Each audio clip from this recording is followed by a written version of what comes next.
Hello, my lovelies. So yesterday I told the story of Balder and I added a little bit at the end just to sort of make it a little bit more cheerful. And I related it to the story of Demeter and Persephone. So here is the story of Demeter and Persephone. Let me get into my storyteller mode. So once upon a time, a long, long time ago, in a faraway place, well, not all that far, it was only Greece, there was a great land called Olympus, ruled by the gods Zeus and Hera. Do excuse me, I often say Odin instead of Zeus because, let's be honest, they're kind of the same person, just from different areas. But anywho, let me continue. You know me, I'm going to go on a lot of sidetracks. And one of these goddesses, Demeter, was the goddess of the harvest. Oh, how she loved nature. And the rains that fell were her tears of joy. And excuse Betty in the background here, who has absolutely no respect and is probably after one of my little trees, little bugger. So this is our Betty. Anywho, and one day Demeter had a beautiful daughter, Persephone. And Persephone too loved nature. And while Demeter and Persephone were out playing in the fields, the crops would grow so bountiful. Persephone, as she grew older, would go out on her own. And as beautiful as she would attract a lot of attention. And someone's attention she caught was the god Hades, brother of Zeus. Hades ruled over the underworld to take care of all the lost souls.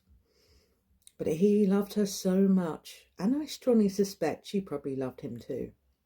As was traditional back then, if the family didn't approve of the relationship, often they would elope, which would involve the groom kidnapping the bride. And thus he did. He took her to the underworld and they were happy.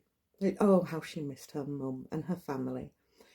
Demeter, in the meantime, was devastated, not being able to see her daughter because the living could not visit the underworld. Her tears fell upon the land icy and cold, and the land descended into the longest winter on record. Zeus, being responsible for all, knew that he had to get involved here. So he visited his brother Hades and begged him, let her return. Little did he know, Persephone had already partaken of a pomegranate. This food, once eaten, meant that she could not return, not without a little help. She had eaten 6 seeds.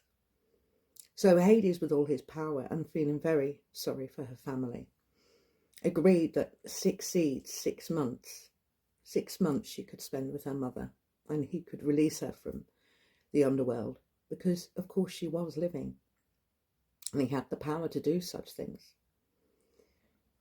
So that is the story of how winter and spring occur, at least under the Greek mythology.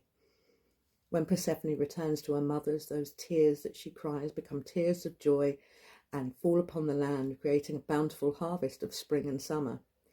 But when she has to return, those tears fall icy cold and the land descends into winter. And I suppose on this particular occasion, they probably did live happily ever after. See you soon.